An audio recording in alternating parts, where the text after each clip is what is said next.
कहानियों की क्यारी में प्रस्तुत है कार्तिक मास व्रत कथा। कार्तिक मास में भगवान विष्णु धरती पर जल में वास करते हैं, इसलिए इस महीने में ब्रह्म मुहूर्त में स्नान करने का विशेष महत्व है।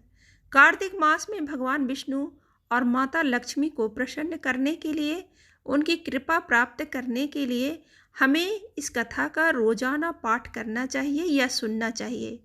नैमिषारण्य तीर्थ में सूत जी ने 88,000 सनकादिक ऋषियों से कहा, अब मैं आपको कार्तिक मास की कथा विस्तार पूर्वक सुनाता हूँ, जिसका श्रवण करने से मनुष्य के सभी पाप नष्ट हो जाते हैं और अंत समय में बैकुंठ धाम की प्राप्ति होती है। सूत जी ने कहा, श्री कृष्ण जी से अनुमति लेकर देवर्षि नारद के चले जाने के पश्चात सत्यभामा प्रसन्न होकर भगवान कृष्ण से बोली, हे प्रभु, मैं धन्य हुई, मेरा जन्म सफल हुआ। मुझ जैसी त्रैलोक्य सुंदरी के जन्मदाता भी धन्य है, जो आपकी 16,000 स्त्रियों के बीच में आपकी परम प्यारी पत्नी बनी। मैंने आपके साथ नारद जी को वह कल्प वृक्ष आदि पुरुष विधि पूर्वक दान में दिया, परंतु वही कल्प वृक्ष मेरे घर लहराया करता है। यह बात मृत्युलोक में किसी स्त्री को ज्ञात नहीं है। हे त्रिलोकीनाथ, मैं आपसे कुछ पूछने की इच्छुक हूँ। आप मुझे कृपया कार्तिक महात्म्य की कथा विस्तार पूर्वक सुनाइए, जिसको सुनकर मेरा हित हो और जिसके करने से कल्प पर्यंत भी आप मुझसे विमुख न हो। सूत जी बोले।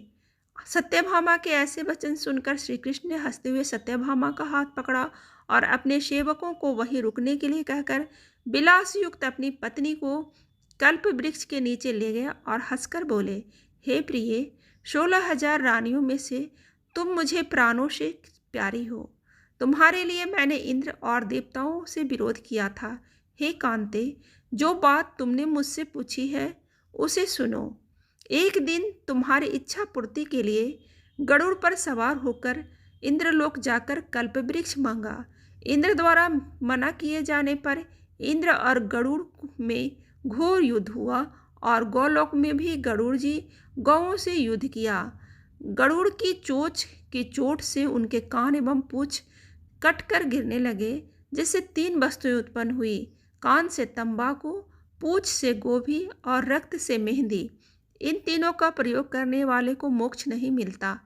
तब गौओं ने भी क्रोधित होकर गरुड़ पर वार किया, जिससे उनके 3 पंख टूटकर गिर गए।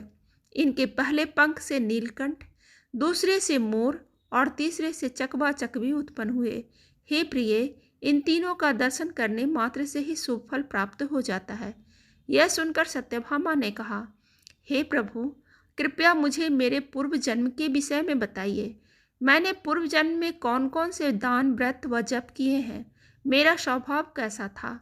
मेरे जन्मदाता कौन थे? और मुझे मृत्युलोक में जन्म लेना क्यों पड़ा? मैंने ऐसा कौन सा पुण्य कार्य किया था जिससे मैं आपकी अर्धांगिनी बनी? श्री कृष्ण ने कहा, हे प्रिय, अब मैं तुम्हारे पूर्व जन्म के किए गए पुण्य कार्यों को विस्तार पूर्वक कहता हूँ, उसे सुनो।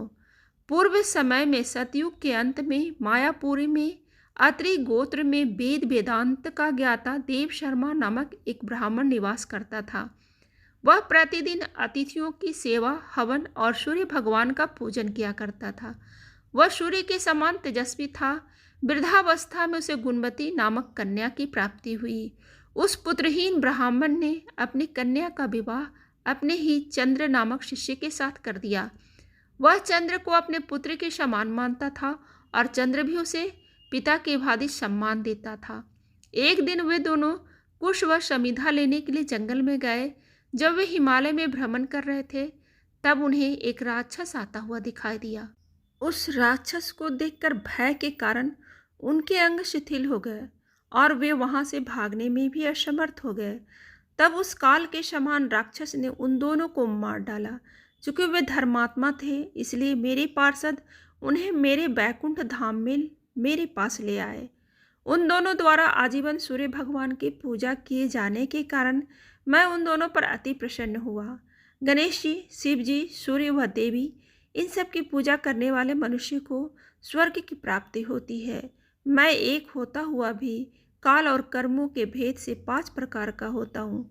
जैसे एक देवदत्त, पिता, भ्राता आदि नामों से पुकारा जाता है, जब वे दोनों विमान पर आरूढ़ होकर सूर्य के समान तेजस्वी रूपमान चंदन की माला धारण किए हुए मेरे भवन में आए तो वे दिव्य भोगों को भोगने लगे।